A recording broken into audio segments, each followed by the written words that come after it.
I'm Ebony Adams, the Manager of Public Programs for Women in Film, and I'm delighted to have you join us for an incredible conversation with some of the women behind the cultural phenom, P-Valley on Stars. Today's panel is part of our WIF TV Summit, brought to you in partnership with Amazon and HBO Max.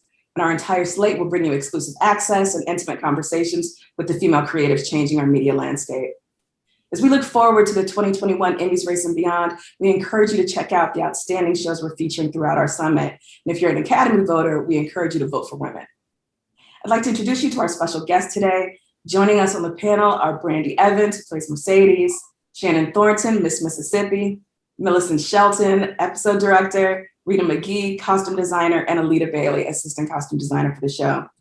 Joining them to lead the conversation is the co-executive producer, director, screenwriter, and producer, Patrik-Ian Polk, known for such films as Punks, The Skinny, Blackbird, and creator of the iconic series, Noah's Ark. Patrick, take it away. Hello, hello, ladies. How's everybody doing? Good. All look amazing, and it is such a thrill to be here for this occasion. After all the hard work and struggle and sweat and tears and laughter, I'll start off by just congratulating all of you on your wonderful, wonderful work. Congratulations. I hope the response has been wonderful. And Shannon, you just received an award this week. What? Yes. What did she win? You won the Gracie Award for Best Supporting Actress. Congratulations. That's fabulous. Very nice. Well deserved. So we're going to have a little casual conversation about P-Valley Season 1. So I'll start off, as we all know, P-Valley was adapted by our wonderful creator and showrunner, Katori Hall, from her amazing stage play, Pussy Valley.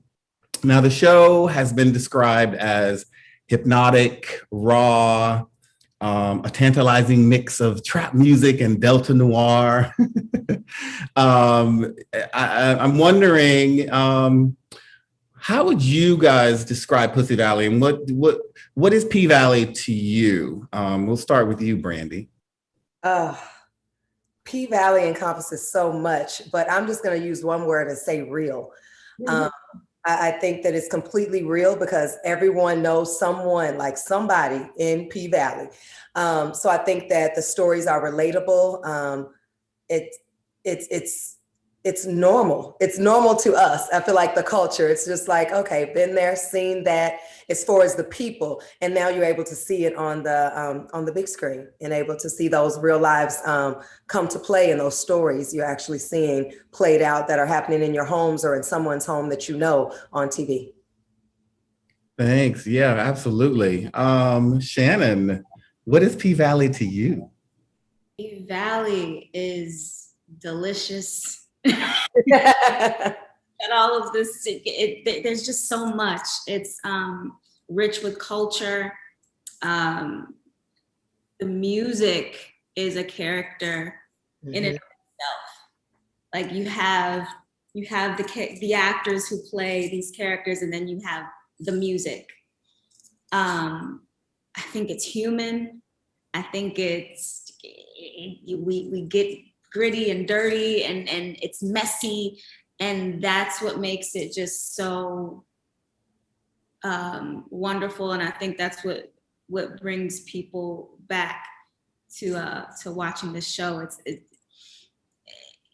even though you may not have come across an Uncle Clifford before, it's just something about his personality or her personality that is just so it reels you in, and you can relate even though you've never met someone like that before. It's something about each and every one of these characters that reminds you of home.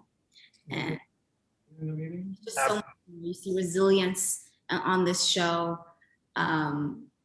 just the strength of women and how you could be in an abusive relationship and have the worst day ever, and then as soon as they call your name and you step to the stage, you turn into this other thing.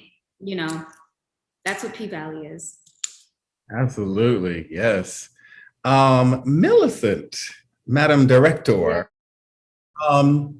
I wanted to ask you a little bit about your process, the creative process on P-Valley. As a producer on the show, I have been in the room with Katori when she is discussing and detailing her amazing vision for the show, whether it's talking to the makeup artist or the hair department or the wardrobe. And it's such a specific and interesting and crazy and wild and beautiful vision.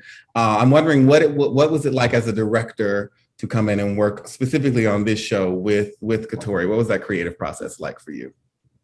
Well, it was a wonderful creative process. I have to first state that. I'm going to answer this question by also kind of going back to your last question, because when I read the script, what P-Valley was to me was about empowerment, especially female empowerment. And it was wonderful working with Katori, who is a marvelously intelligent, creative, human being who created this world that was all about, not only is it empowerment of the ladies, but it's also empowerment of Nico's character, so it's about finding your strength. And it's kind of, it was interesting when I was talking to Katori, it was interesting. I mean, it was interesting in talking about how we find the strength and sell that visually for these women, especially for the dancers. So it was about like, well, how do we show strippers in a light that most film and television have never done? So I won't say most people, but most film and television has never done. And in a manner of which these women are strong. These women are not victimized. These women are using their self and their sexuality to move themselves forward with the goal. I mean, Brandee's character was a huge example of that. I mean, she had a goal that's in mind, and that was, she was using what she had to get someplace else. So it was a different spin on it. So when Katori told me that, it was trying to, show these ladies, show them being sexual, show them being sexy, but making it with the gaze of empowerment and not one of victimization. Right, or even exploitation. I mean, that's one of the things I love about this show is I've never seen the strip world, the strip club world portrayed like this. They're very human as opposed to just being sexual objects. One more follow-up question for you. You have quite an extensive music video background. You were one of the most highly sought after music videos back in the day. How did you bring that experience to a show like P-Valley that has so many amazing visual and physical dance sequences and these amazing athletic sequences on the pole and the lights and the music? How did your music video experience contribute? Well, I loved it because I love shooting dance and I love shooting dance music videos. And, I've gone on to like other stuff, and like action to me is kind of like dance because it's choreographed, but there's nothing greater to be back in and be able to film these great, sexy women dancing and with fabulous music. It was so much fun. I know, Brandee, I don't even know if you heard us, but when you guys were doing that, the Trinity, and Shannon, when you guys were doing that whole performance. We hear you. Huh? We hear you yelling for us. We love yeah. No, Jamaica and I would be screaming in the background. When they did the fall and they were on the pole, we would be in the back like, ah, work it. So it was just so much, it was really fun and it was joy. And for me, it's like, keep the movement. And when I watch them dance, it's like, well, how can the camera dance with them and really like embrace them and uplift what they're doing and show it in its strongest and best light? I'll say, for me, one of the fantastic things about this show is the way Katori kind of brought together, a team of really world-class Black creatives, to sort of bring this world to life. So I will shift over to our wonderful wardrobe department. Rita and Alita, I'm wondering, first of all, what was your experience like working in this specific creative environment? How did it differ from like other shows and other projects maybe that you have worked on? It was so exciting working on P-Valley. I loved working with the women, the men, the dancing, the bodies. Everything about it was for me, it's a beautiful love story. And getting our notes from Katori was so inspirational, and it just made us strive for more, to just really just think out of the box. But what was also great about it, it was just really an opening of being non-judgmental about this world and the resilience and the beauty of it, and showing that in the bodies, the color, the shape, and just shaping the body for all our girls. We would fit it on them to bring out their best assets on every part of their body. So it was challenging and exciting and exhilarating, and it makes you want to dance and all of that.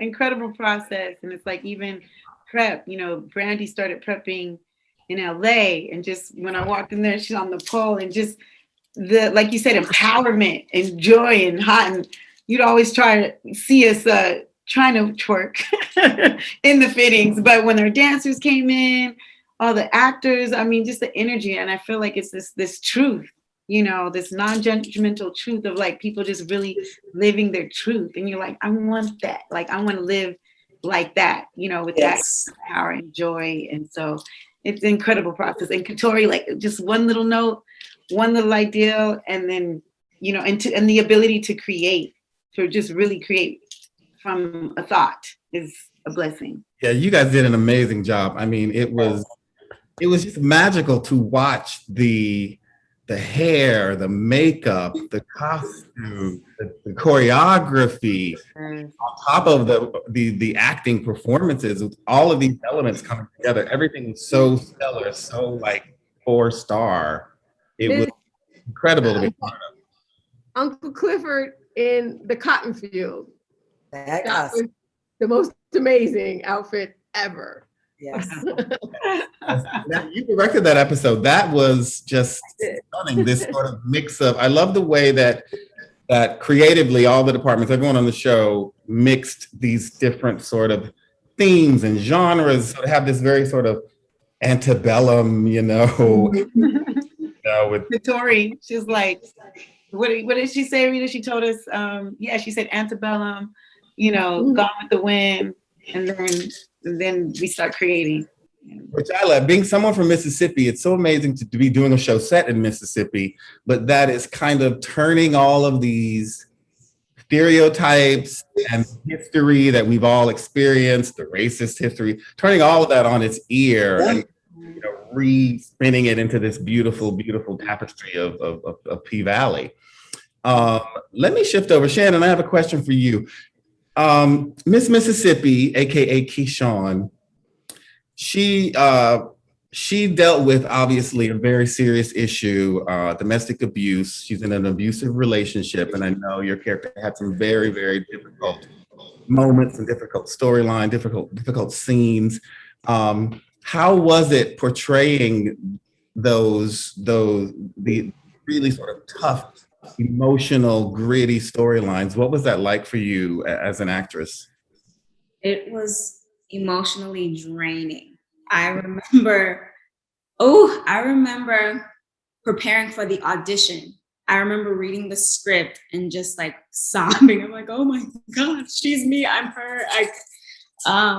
I have to play her. Like nobody can play her, but like it has to, like I have to do. And then auditioning for it, just being intimidated by the material and not thinking that and almost kind of preparing myself to not get the part. It was a part of me that didn't want it because I was so intimidated by the material, because I didn't think that I could sustain a feeling of being in such a dark space for such a lengthy period of time. I'd never done it before. I'd never been a series regular before. And I never dealt with material like this. So then certain scenes would come up, and I remember it being kind of difficult to shake. Like going home, and then later I just think about it and I start crying. But it was very therapeutic. I'd say that. I think as an actor, there are certain, even just as a human being, sometimes you just want to scream. there are certain things that happen in your life where you just want to like just purge, and being able to play Keyshawn and just, there are certain scenes that really spoke to me that were a source of release for me, and it felt good. It felt kind of good to just like, you know, and it felt really good to hear from women who have been in this situation in real life, who have been touched by some of these scenes, mothers who have told me they've had conversations with their daughters about domestic violence. I don't know if it felt good is the right, you know, because it never feels good to hear that somebody's also been through abuse, but that certain scenes have sparked conversations, you know, and shown a mirror up to real life situations. Like, it is that bad. This is, in fact, abuse, you know. Yeah, well, you did such a wonderful job of humanizing this character. I know in a lot of situations, it's very easy looking from the outside looking in, people to be very judgmental and why don't you leave and why do you stay in this? And the way you portrayed the complexities of the realities of these situations was quite lovely. Well done. Brandee, Yeah. Mercedes, you, I don't know if our viewers know that you have quite an extensive background as a dancer. You were a very, very successful dancer, going on tour with lots of A-list singers and performing in lots of videos. I mean, you've worked with all the greats. I'm not even going to name the names. Literally, you can pick a name out of the sky of a huge pop star, and Brandee has worked with them.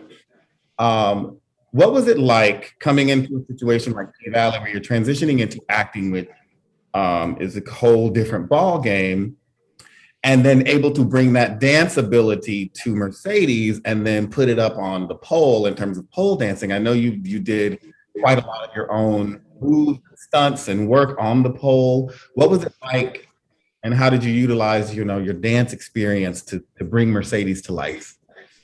Ooh, it was a whole nother ballpark.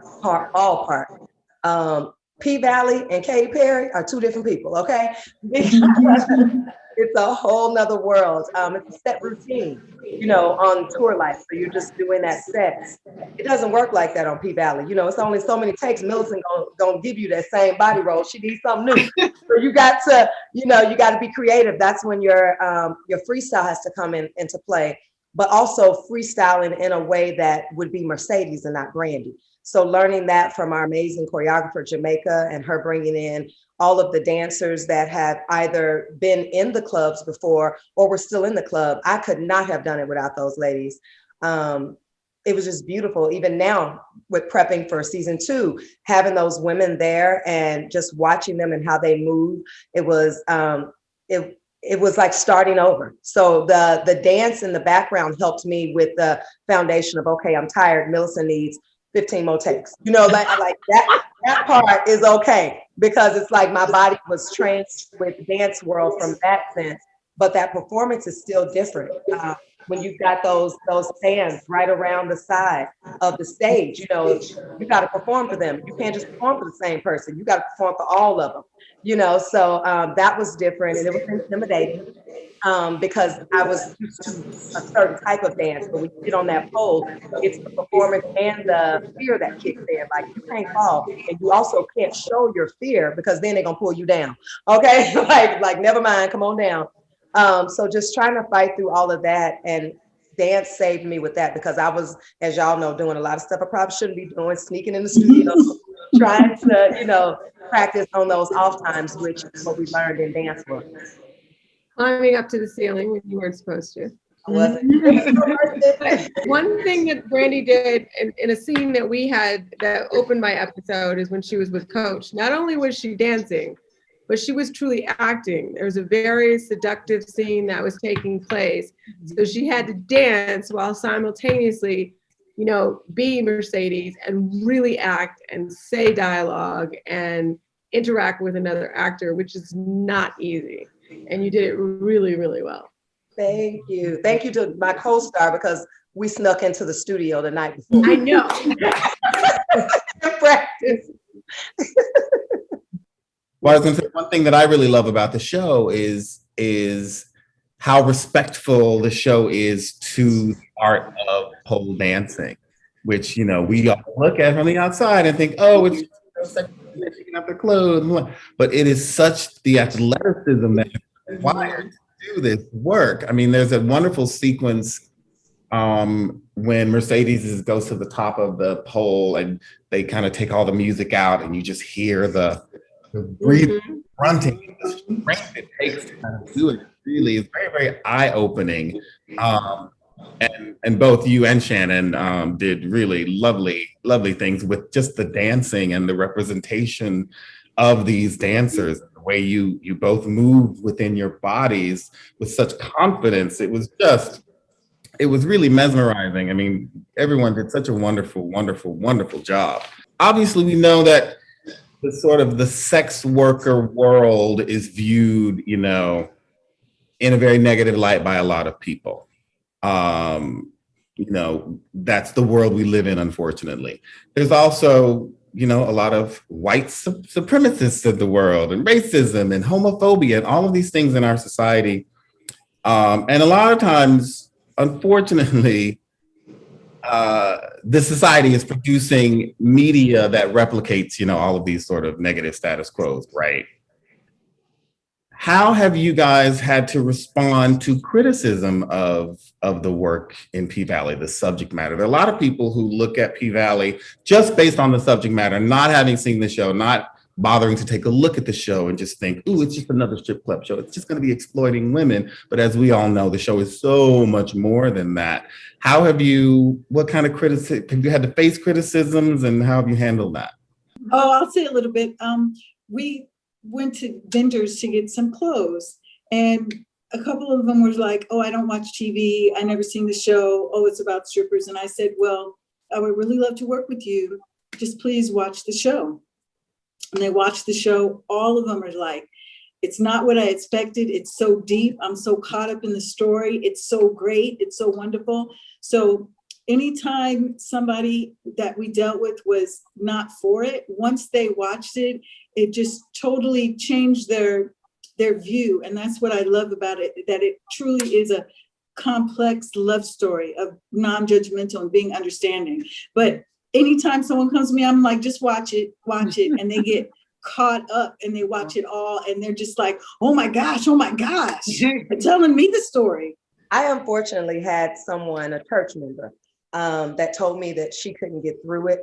And it made me mad at first, but then it wasn't surprising because I think this is why some of those stories are being told on P-Valley. It's like you didn't even get through the first episode, so how do you judge? And so right. after that comment to me, I've been telling everyone, don't judge a book by its cover. You know, the story we've heard since we were children, and to truly watch it and watch it with no judgment. Because if my father, who's a preacher, can tell me the first thing he said was, that Miss Mississippi, I hope she gonna be all right, and da-da-da. Like, thank you, daddy. You know what I mean? Like, you saw beyond any of us being undressed, and it's about the storyline, and he could see the story of it all. And that's what I wish, like Rita says, that if you would just watch it, then you will see that it's not what you've seen on TV before, and it's much deeper than just the bodies. I think there also has to be said, something to be said for seeing African American women and their sexuality and being something that is that you sexually are attracted to. And it's been historical that the objects of sexual attraction have been white women. So I think that this show is super important in that it is glorifying all the curves and all the beauty and all the different ways that Black women are. And it's showing how they are sexy and how they are strong. And so people who don't, a lot of people, you know, don't even know, because they haven't even experienced that. And of our own people, they have not grown up seeing that. You know, so it's gonna take a minute, but to the younger generations that are watching this show, this is gonna be commonplace where, you know, they see Black women being glorious and being the leads and being the number ones, and they want to actually grow up and look like you and not look like a Barbie doll. And I think that's important. Amen. Absolutely. Shannon, let's turn back to Miss Mississippi, because I know we're talking about sort of fan criticism and everything. I know that the character, you faced a lot of criticism from the fans based on something that the character did later in the show. Yeah. And we've talked about this before, so I know how difficult it was, but can you talk a little bit about this, because you're in a very unique position playing this character that is in this very, very difficult, two small children, and she's with, her partner in this abusive relationship. She's trying to make a way. She's clearly, we see her the whole season trying to figure her life out. And it's complicated and it's messy, and what's the right answer? And then to have sort of the fans who clearly, what was wonderful is everyone was so invested in the show, right? We experienced this sort of like amazing response in the middle of this, coronavirus shutdowns, all eyes on the show, numbers the likes of which stars had never seen before. And then to have this sort of really huge plot point that was like conflicting to a lot of people, but people are human. The character is human. What did you experience, as an actress playing this character and then dealing with that kind of a response? How was that for you? I knew when I read the script, when I got to certain parts, I was like, ooh, Katori. What did you do to me? What are you about to, that when this part airs, it's gonna be your reaction, And you were right. I think a lot of it has to do with a lot of the strong reactions and people being like really rude and sending death threats and stuff like that. I think a lot of that has to do with just the anonymity of social media. You just feel the bigger the show got, the more followers each of us got, the more rude people got because they felt like they could kind of disappear, So they felt more comfortable saying certain things. And I think people were just so deeply invested in the show that and in certain characters, like people were really rooting for Keyshawn and Diamond to be a thing. Like they wanted us to get together and just have this beautiful love story. And then when the fairy tale, like this beautiful thing that we were building, just a huge monkey wrench gets thrown in there by way of a racial slur and a gun, pointed to the person who would never hurt Keyshawn. I think people just had just a knee-jerk reaction to just let out their just disappointment and everything else, their anger on me. And they were talking to me as if I was Keyshawn. My name says Shannon Thornton. And they were like, you stupid. So I mean, on some level, I could say, you did such an amazing job portraying the character that, unfortunately people had a hard time separating real life from the show. So I hope at least on some level, we can look at it as a bit of a silver lining. I mean, I can't imagine that was easy to go through. Yeah, but I would say it is a testament to the amazing work that you did, that people were so sort of invested in that. And a testament to Katori's creative genius to reflect the reality. Yes. A character like Keyshawn is not with a man for all these years since her high school sweetheart and have these two beautiful babies. It's not easy to walk out of a relationship, no matter what you're going through, no matter how horrible it is. It's not always easy. It's very easy to judge. If that was me, I would do, but that's not reality. As we Exactly. all, so kudos to you. And this is drama. In season 2, this is drama. It is a TV show. That's what we do. In terms of pivoting to season 2, what as a writer, I know what's happening in the show. what do you kind of hope to see in the next chapter of P-Valley for your characters? Brandee? Please, please let Mercedes get her baby back. I really want to see Mercedes and Terica get together. Brandee and Mercedes still mad at Patrice right now. So we're gonna see what happens with that. But I really do want to see Mercedes get this gym and get her life together and find her dream that she wants. I don't know that I necessarily want to see her leave the club yet. I still think she got some things to do there. But I think it's possible to do it all. Shannon, what do you want to see from Keyshawn moving forward? Part of me wants to see Keyshawn rapping. I did a little bit of it. I spit a little bit, which was very cringy. Watching back, I was like, oh God. But I would love for Keyshawn to just have like this full Cardi B thing where she's rapping. I think that would be so fun. Turn into like this rap star, former stripper. I would love to see some type of resolve between her and Diamond.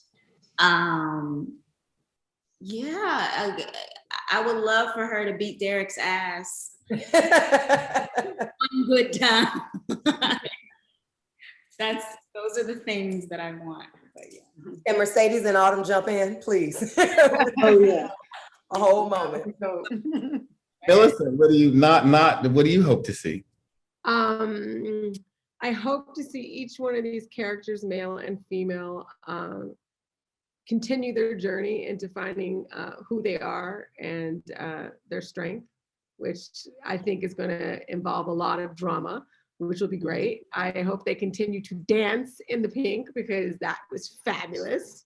But I would love to continue to see all these relationships evolve in a very complex, complicated way, because that's what is interesting and that's what's real.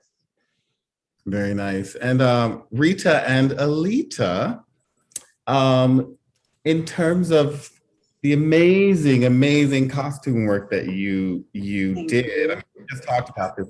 We just talked about this moment earlier in this episode, wonderfully directed by Millicent, where Uncle Clifford walks through this field in this amazing outfit. And there's so many iconic costume moments in this show. Many from Uncle Clifford specifically, but not just Uncle Clifford, the floss, the outfits that the ladies dance in, the way you guys, specifically Miss Mississippi and Mercedes, so beautiful. They're just dripping in diamonds and pearls. And it's just the things you do, you take, stripper wear to other levels.